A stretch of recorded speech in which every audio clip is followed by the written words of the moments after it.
ఈసారి చాలా మరింత పవిత్రంగా మరింత మహత్తరంగా కనిపిస్తోంది. కారణం ఏంటమ్మా? ఈసారి మహాకుంభమేళాకి ఈ మహాశివరాత్రికి ఏమన్నా మరి కనెక్షన్ ఉందా? చాలా తప్పకుండా ఉందమ్మా. నీరు అంటేనే 72% విశ్వంలో నీరుంది, మన బాడీలో కూడా 72% నీరుంది. ఏమ్మా, నీరు అంటేనే త్రిగుణాత్మకమైనది. దత్తాత్రేయ అంటే బ్రహ్మ విష్ణు మహేశ్వర రూపం అంటారు కదా. ఈ విశ్వం మొత్తము నేను సైన్స్ ప్రకారం చెప్తాను, నాకు ప్రతిదీ కూడా మన పిల్లలందరూ కూడా దేవుడి రూపాలంటే ఏంటి, విశ్వం అంటే ఏంటో అర్థం. నేను ప్రతి దాంట్లో నేను విశ్వము అంటుంటాను, మనం శివ అని కూడా అంటుంటాం. అంతే, రెండుటికి డిఫరెన్స్ ఏం లేదు. నేను విశ్వం అంటాను, మీరు శివ అంటారు, అంతకంటే ఎక్కువ తేడా ఏం లేదు. మన శరీరంలో పంచభూతాలు ఉన్నాయి, విశ్వంలో కూడా పంచభూతాలు ఉన్నాయి. మన పుస్తకాలన్నీ ఎత్తుకుపోయి యుఎస్ వాళ్ళ జెండా ఏంటి, ట్రయాంగిల్ అంటే పంచభూతాలు. పంచభూతాలకు నిలయం ట్రయాంగిల్. అది మన స్వాదిష్టాన చక్రం నుంచి చూపిస్తారు. అదంతా తాత్వికవేత్తలు ఆధ్యాత్మికవేత్తలు అందరూ చూపిస్తుంటారు. ట్రయాంగిల్ అంటే పంచభూతాల్లో ముఖ్యమైనది స్వాదిష్టాన చక్రం, రెండవది మనది.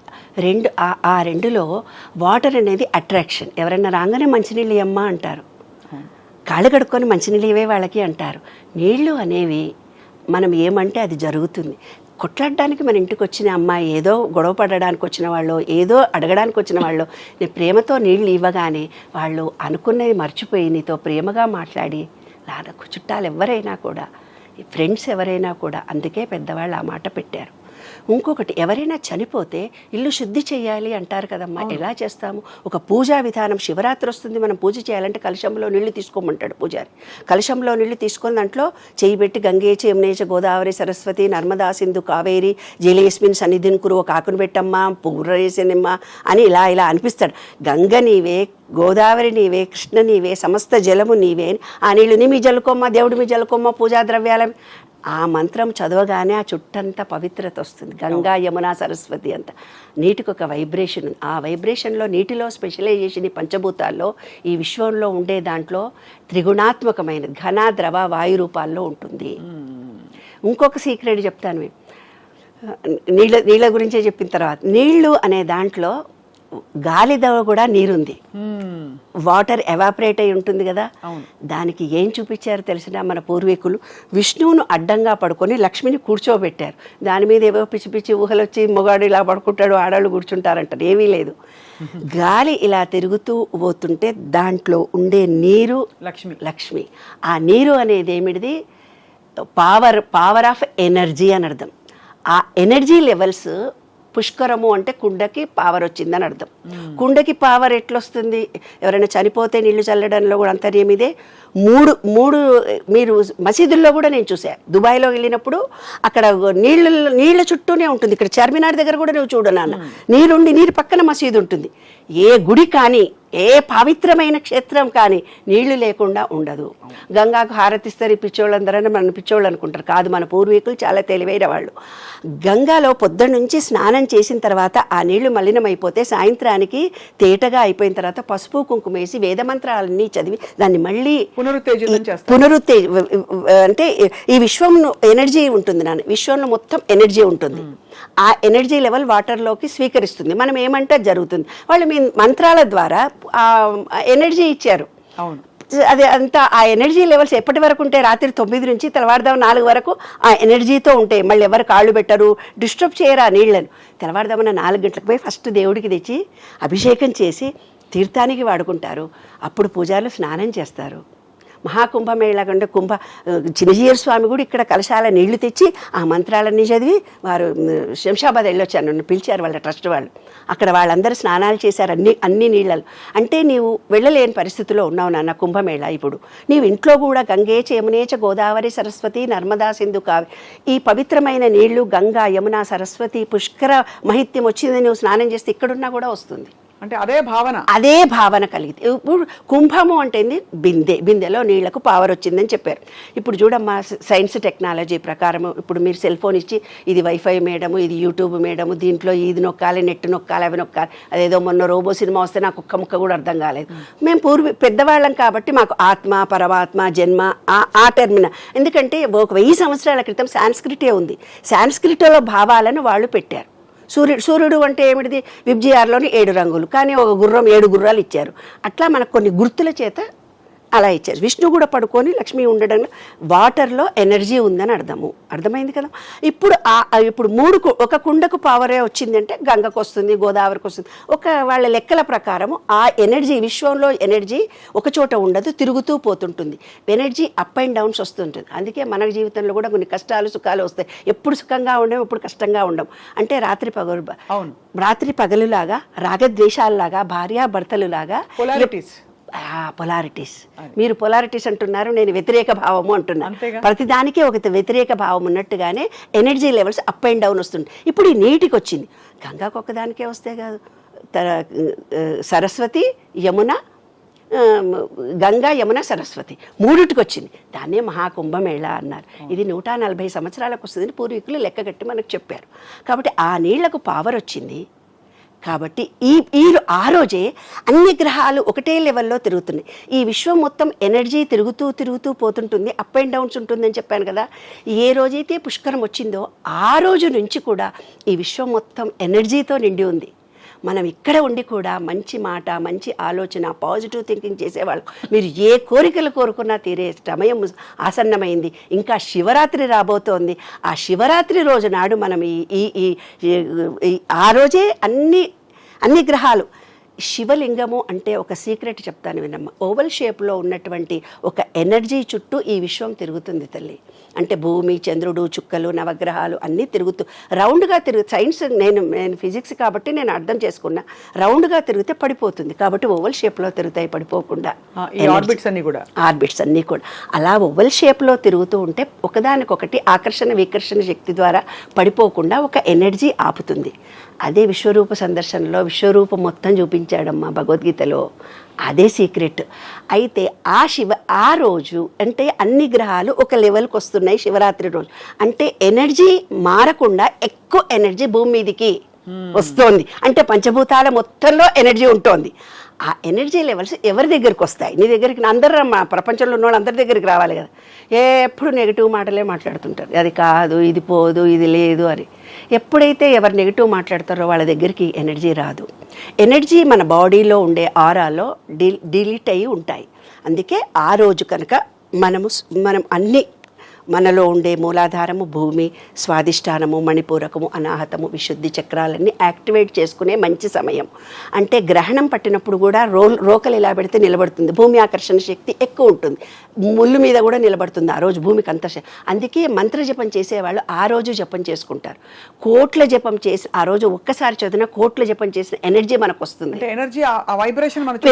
మన చుట్టూ భూమికి మ్యాగ్నిఫై అవుతుంది, మన బాడీ అంతా వస్తుంది అనమాట. అందుకే ప్రెగ్నెంట్ లేడీలు దూరంగా ఉండండి. ఆ ఎనర్జీ లెవెల్ ఎందుకు ప్రెగ్నెన్సీ లేడీ ఎందుకు చెప్తారు, హార్మోన్స్ ఇంబ్యాలెన్స్లో ఉంటారు ప్రెగ్నెన్సీ లేడీస్.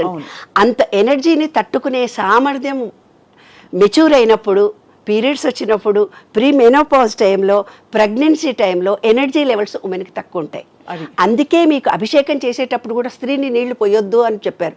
నేను మా ఆయన పక్కన కూర్చుంటే నువ్వు పోయొద్దు అన్నప్పుడు నాకు బాగా కోపం వచ్చేది. ఎందుకు పోయకూడదు, నేను ఎందుకు పోయకూడదు అని. కానీ ఇవన్నీ రీసెర్చ్ చేసిన తర్వాత నాకు అర్థమైంది ఏంటంటే, మనకు ఎప్పుడు మనకు 3 సార్లు డిప్రెషన్ ఉంటుంది ఉమెన్కి.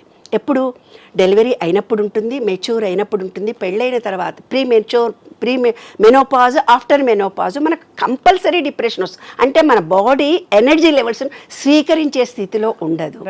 అప్పుడు శివుడికి అభిషేకం అంటే పంచామృతాల చేత శివుడికి అభిషేకం చేస్తున్నారు. అప్పుడు సాలగ్రామాలకు చేసేవాళ్ళు పూర్వం.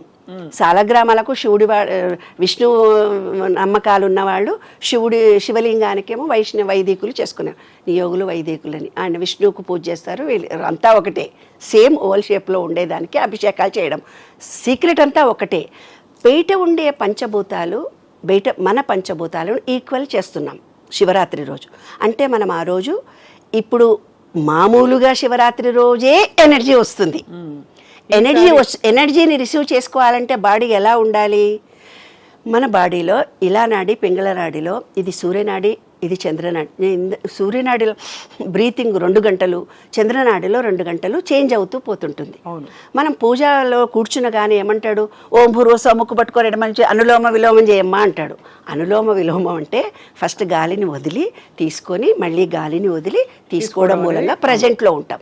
ప్రజెంట్లో ఉన్నప్పుడు ఈ విశ్వంలో నుంచి వస్తున్న ఎనర్జీ శివరాత్రి మన బాడీ అంతా మన ఈ బ్లాక్స్ ఏవైనా ఉంటే క్లియర్ అయిపోతుంది. అందుకనేనా అర్ధరాత్రి జాగారం చేస్తూ శివనామ వినం పంచామృతాల చేత చేస్తూ మనం కూర్చున్నాం. ఆ రోజు ఉపవాసం ఉండు అన్నారు. మంచిగా తిన్నాం అనుకున్నాను. మన మెటాబాలజీ సిస్టంలో అది అరగడానికి టైం పడుతుంది. ఈ ఎనర్జీ రిసీవ్ చేసుకునే పరిస్థితిలో ఉండవు ఎనర్జీస్. అందుకనే ఖాళీగా ఉండమంటారు. ఖాళీగా పూర్వకాలం ఎట్లుండేవాళ్ళు నాన్న అంటే నిరాహారంగా ఏమీ తీసుకోకుండా నీళ్లు కూడా తాగకుండా ఉండగలిగేవాళ్ళు. కానీ ఇప్పుడు దట్ ఈజ్ రాంగ్. ఎందుకు నేను సైన్స్ ప్రకారం చెప్తున్నానంటే మన చేతిలో సెల్ ఫోన్లు పట్టుకున్నాం, ల్యాప్టాప్లు ఉన్నాయి. దాని ద్వారా మనం డిహైడ్రేషన్ ఎక్కువ అవుతుంది. మనం ఎక్కువ ఈ ల్యాప్టాప్లు ఈ సెల్ ఫోన్లు వాడేవాళ్ళు పిల్లలు కావటం లేదు ఈ కాలంలో. ఎందుకంటే హార్మోన్స్ చనిపోతున్నాయి. అంత ఎనర్జీ వేడి మన బాడీకి తగులుతుంది. మనకు 72% వాటర్ కావాలి. 72% వాటర్ ఉంటేనే ఇప్పుడు డిహైడ్రేషన్ అవుతుంది. ఉపవాసం కూడా ఉన్నారనుకో వాళ్ళు పడిపోతారు. గ్యాస్ ట్రబుల్ ఇంకేదో వచ్చి అమ్మ ఎక్కువ నీళ్లు తాగండి. నీళ్లు తాగడంలో ఎలా తాగాలి, గంటకి నీళ్లు తాగాలి. ఎలా ఇప్పుడు ఈ కాలంలో పిల్లలకు అర్థమయ్యేటట్టు చెప్తున్నాను నాన్న, నిరాహారంగా ఉపవాసం ఉండకూడదు. తింటే ఏమవుతుందంటే మనకు పాజిటివ్ ఎనర్జీ రాదు. ఎందుకంటే గ్రాస్ బాడీ అదే పని పాపం మెటాబాలజీ సిస్టమ్ మనకు గనుక ఒక పని చెప్తే ఇంకో పని. ఆ రోజు వంట లేదమ్మా అంటే అబ్బాయ్యా ఈ రోజు వంట లేదని మనం ఎలా అనుకుంటాము. ఈ రోజు భోజనం లేదంటే మన డైజెషన్ కి అబ్బాయి ఎంత బాగుంది అనుకుంటాం. హాలిడే అనగానే తను పని చేయడం మొదలు పెడుతుంది. అది పని చేస్తున్నప్పుడు మన దగ్గర వేస్టేజ్ ఏదైతే ఉందో అది కరగడం మొదలు పెడుతుంది. నెగిటివిటీ ఏదైతే ఉందో కరిగిపోతుంది. అప్పుడు మనం పాజిటివ్ ఎనర్జీని పూర్తిగా రిసీవ్ చేసుకో. గంటకి వాటర్లో తేనె కలుపుకొనన్నా తాగండి, ఎనీ జ్యూసులు తాగండి. ఉపవాసం మాత్రం టోటల్గా ఉండకండి. ఫ్రూట్స్ తీసుకున్నా కూడా అమ్మ 4 ఉన్నారనుకో, ఒక బొప్పాయి పండు తీసుకోవాలి, ఒక వాటర్ మెలన్ తీసుకోవాలి. అవన్నీ కట్ చేస్తే వంట చేసిన దానికంటే ఎక్కువ టైం పడుతుంది. అందరు కూర్చొని తినేవాళ్లే ఉంటారు, జ్యూసులు పోసిస్తే తీసుకుంటారే తప్ప కట్ చేసుకొని తినరు కదా మన ఇళ్లలో. ఈ ఎనర్జీని రిసీవ్ చేసుకోవడానికి మన పొట్ట ఖాళీగా ఉంచుకోవడం, పళ్ళు, శరీరానికి విశ్రాంతి ఇవ్వడం అవసరం. పళ్ళు కానీ మితంగా తినాలి అవసరం అని మీరు అంటున్నారు. తక్కువ తింటేనే డైజెషన్ అది యాక్టివ్గా వర్క్ చేస్తుంది. ఇప్పుడు సుషుమ్న నాడి ద్వారా ఎనర్జీ రావాలంటే వెన్నుపూస నిటారుగా ఉంచి ధ్యానం చేయమని అంటారు అర్ధరాత్రి వరకు. అయితే విన్నాను, అందరికీ ఒకే తీరుగా ఎనర్జీ రాదు. నెగిటివిటీ లేకుండా ఉండాలి ఏమ్మా. ఇంకొకటి ఏంటంటే కొందరికి బీజాక్షరాల చేత వస్తుంది, కొందరికి బ్రీతింగ్ ద్వారా వస్తుంది, కొందరికి రూపం చూడడం ద్వారా వస్తుంది, కొందరికి నామజపం చేయడం ద్వారా వస్తుంది. అంటే ఒక్కొక్కళ్ళు కొన్ని నమ్మకాల చేత విశ్వాసాల చేత ఉన్నారు. ఎన్నో మతాలు, ఎన్నో రకరకాలైన మనుషులు ఉన్నారు. అందరినీ ఇదే పద్ధతిగా చెయ్యి అంటే కుదరదు. ఎనర్జీ వస్తుందనే పాయింటే నేను చెప్తున్నాను. అందుకని పంచామృతాలు అంటే పంచభూతాలకు ఒక్కొక్క దానికి ఒక్కొక్కటి.